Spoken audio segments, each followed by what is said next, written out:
Sebenarnya gua tuh penasaran, di dalam Ka'bah itu ada apa ya? Nggak ada apa-apa. Suasana dalam Ka'bah itu layaknya kita masuk masjid. Kalau lo perhatiin, pondasi Ka'bah itu dikelilingi batu marmer berwarna putih yang disebut syadarwan. Fungsinya untuk menahan pondasi Ka'bah agar tidak rubuh, karena dahulu daerah area Ka'bah berpasir dan terkadang banjir. Maka dikhawatirkan hal itu akan merobohkan Ka'bah. Oleh karenanya, dibuatkanlah syadarwan ini untuk menopang pondasinya oleh orang-orang Arab dahulu. Kalau sekarang, syadarwan ini berfungsi untuk menghindari jemaah yang terjepit di dinding Ka'bah ketika haji. Nah, di dekat pintu Ka'bah, masih di area syadarwan, kita akan melihat sebuah tanda 8 buah batu merah. Ini disebut juga dengan area mijan, merupakan lokasi di mana Nabi Ibrahim alaihissalam dan Nabi Ismail alaihissalam mengadon tanah liat untuk membangun Ka'bah. Begitu pula, ini merupakan lokasi favorit Rasulullah SAW, serta tempat di mana Jibril mengajarkan sholat kepada Nabi Muhammad SAW. Oh gitu. Oh iya, kalau kain yang menyelimuti Ka'bah itu apa ya? Kain yang menyelimuti Ka'bah itu namanya kiswah. Dan orang yang pertama kali menyelimuti Ka'bah pertama kali dengan kiswah merupakan seorang raja dari Yarhimi yang bernama Tuba Abu Kab. Dahulu, orang-orang Arab menggantung syair-syair terbaik mereka di dinding Ka'bah sebagai bentuk kebanggaan peradaban mereka dalam bidang sastra. Gue juga pernah dengar bahwa kain kiswah itu awalnya bukan berwarna hitam tapi berwarna putih bergaris merah. Emang iya? Bener banget. Kain kiswah itu tidak selalu hitam. Jadi, kain kiswah pada awalnya berwarna putih bergaris merah dari Yaman, lalu menjadi putih, merah, kuning, hijau, dan yang terakhir hitam hingga sekarang. Tulisan kaligrafi ditulis dengan benang emas, bertuliskan ayat-ayat Al-Quran. Kiswah juga memiliki dalaman berwarna putih yang disebut bithana kiswah untuk meresap panas dari dinding Ka'bah. Biasanya, kain kiswah diganti pada 9 Zulhijjah dan bekasnya dipotong-potong untuk dihadiahkan kepada orang-orang tertentu. Wah, beruntung banget ya dapat hadiah potongan kiswah. Oh iya, katanya dulu isi Ka'bah pernah kemalingan. Itu dulu ketika pintu Ka'bah masih sejajar dengan lantai. Pintu Ka'bah sendiri berjarak 2 meter dari lantai. Pada awalnya, pintunya sejajar dengan lantai. Namun, karena terjadi perampokan isi Ka'bah, kemudian orang-orang Quraisy berinisiatif untuk meninggikannya. Dari pintu Ka'bah kita lihat di sebelah kiri pojok Ka'bah tersimpan Hajar Aswad di dalam sebuah cangkang berwarna perak. Nah, dalam perjalanan sejarahnya, pintu Ka'bah telah berubah-ubah, baik bentuk sendi maupun bahan bakunya. Pintu yang ada sekarang merupakan hadiah dari Raja Khalid bin Abdul Aziz, Raja Saudi, yang dibuat ketika masa pemerintahannya dan dilapisi emas murni 99 karat seberat 280 kg dengan total biaya kalau dirupiahkan sekitar 40 miliar waktu itu, dan itu uang atau dana dari tabungan Raja Khalid sendiri. Nah, pintu Ka'bah mempunyai kunci dengan desain klasik dan secara turun-temurun sejak dahulu kala dipegang oleh keluarga keturunan Qusay bin Kilab bin Murrah. Dan pintu Ka'bah hanya dibuka 2 kali dalam setahun. Pertama, ketika awal bulan Sya'ban, dan kedua, pada awal bulan Zulhijjah untuk dibersihkan. Dan untuk masuk ke dalam Ka'bah diperlukan tangga portable. Dalam Ka'bah sendiri tidak memiliki lampu, sehingga ketika memasuki Ka'bah akan diterangi dengan penerangan dari luar. Dan ketika kita masuk ke dalam Ka'bah, maka kita akan melihat jika lantai dan dinding Ka'bah dihiasi batu marmer yang dominan putih, marmer hijau menghiasi lantai dengan bentuk persegi yang dihiasi marmer coklat di sampingnya. Kalau kita sholat di dalam Ka'bah, maka garis ini bisa jadi batas syafnya. Kalau diperhatikan, maka di sudut terdapat potongan marmer hijau ini. Ini sebagai tanda bahwa Rasulullah SAW melakukan sholat di tempat ini saat memasuki Ka'bah. Begitu juga di bagian pojok dan dindingnya dihiasi 1, 2, 3 marmer hijau. Terlihat juga ada beberapa saluran udara yang didesain sedemikian rupa. Jika kita mengadah ke langit Ka'bah, maka kita akan melihat langit-langit Ka'bah dihiasi dengan kiswah berwarna hijau.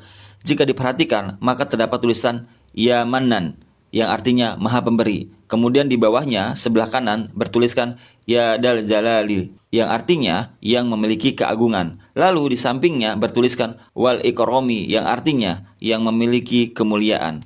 Di bawahnya bertuliskan penggalan surat Al-Baqarah ayat 144 yang berbunyi, قد نرى تقلب وجهك في السماء فلنولينك قبلة ترضاها فول وجهك شطر المسجد الحرام. Kemudian di tengahnya bertuliskan kalimat tauhid, La ilaha illallah Muhammadar Rasulullah. Dilanjutkan di bawahnya bertuliskan surat Al-Imran ayat 96.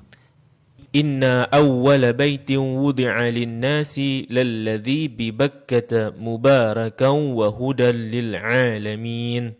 Kalimat ini tertulis berulang-ulang hingga memenuhi dinding atas dan langit-langit Ka'bah. Di bagian atas terlihat juga langit-langit Ka'bah ada 3 penyangga yang kemudian ditopang oleh 3 tiang dari kayu dengan diameter 44 cm dengan jarak antar tiang sekitar 2 meter. Tiang ini dihiasi dengan 6 hiasan cincin terbuat dari emas. Bagian bawah pondasi tiang berbentuk kotak yang besarnya dapat diduduki oleh orang dewasa. Dan orang yang pertama kali memasang tiang di dalam Ka'bah adalah Abdullah bin Zubair saat pertama kali memugar Ka'bah selepas wafatnya Rasulullah SAW. Di bagian atas tergantung harta karun berupa kendi-kendi atau lentera kuno yang terbuat dari emas dan perak, merupakan hadiah pemimpin negeri-negeri muslim pada masa lalu. Kenapa kendi-kendi atau lentera-lentera itu masih digantung sampai sekarang? Karena itu merupakan tradisi yang sudah ada sejak masa silam. Oke, kita lanjut lagi ya. Di bawahnya tepatnya di antara tiang terlihat sebuah meja heksagonal berwarna putih dengan atasannya dihiasi marmer hijau. Memiliki kabinet penyimpanan dengan 2 pintu dan 4 engsel, memiliki 2 pegangan. Ini berfungsi untuk menyimpan bokhur dan minyak wangi seperti kasturi, ember, gaharu, dan sebagainya, yang nantinya digunakan untuk mencuci dan membersihkan Ka'bah. Dan ini merupakan wadah untuk menaruh wewangian. 2 sisi dinding Ka'bah terdapat 1, 2, 3, 4, 5, 6, 7, 8, 9, 10 plakat yang tertempel di dinding Ka'bah dengan warna yang berbeda yang terbuat dari batu alam. Salah satu yang mencolok adalah plakat yang tepat berada di depan area Rasulullah SAW sholat. Plakat ini berisi kaligrafi dengan style Gothic murabah yang tertulis La ilaha illallah Muhammadar Rasulullah. Selain itu juga terdapat plakat lain berisi maklumat mengenai renovasi Ka'bah oleh Raja Khalid bin Abdul Aziz. Sepertinya plakat lain juga berupa maklumat renovasi Ka'bah oleh pemimpin muslim sebelumnya. Di sampingnya terdapat sebuah pintu yang disebut pintu At-Taubah yang sepenuhnya dihiasi dengan emas murni. Di belakang pintu ini ada sebuah tangga yang mengakses ke atas Ka'bah. Dari atas dapat dilihat jika ada pengait untuk mengikat kain kiswah. Dan bahkan kita juga bisa sholat di atas Ka'bah. Jika Ka'bah tidak diselimuti kiswah, maka penampakannya seperti ini. Nah, kiswah Ka'bah akan diganti setahun sekali dan harganya mencapai 50 miliar dengan berat 650 kg. Kiswah juga berfungsi untuk menghindari dinding Ka'bah dari keretakan akibat panas matahari.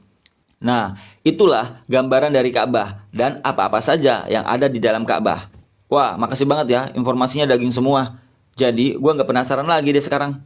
Kalau lo mau tahu lebih lanjut segala informasi tentang Islam, lo bisa main ke channelnya Rabbanians ID. Tapi, kalau lo mau tahu tentang sejarah kisah Nabi Muhammad SAW sebelum lahir hingga beliau wafat, lo bisa baca buku Sirah Nabawiyah. Banyak orang yang menangis membaca buku ini, karena buku ini ditulis layaknya novel, mudah dicerna seakan-akan kita terbawa ke dalam kisah Rasulullah SAW. Bagi teman-teman yang mempunyai aktivitas kesibukan yang padat, jangan khawatir. Di buku cetakan terbaru terdapat barcode audio. Jadi, teman-teman bisa mendengarkan kisah Nabi Muhammad SAW sambil beraktivitas. Buruan deh, dapetin bukunya. Mumpung masih ada promo. Klik keranjang kuningnya. Segera.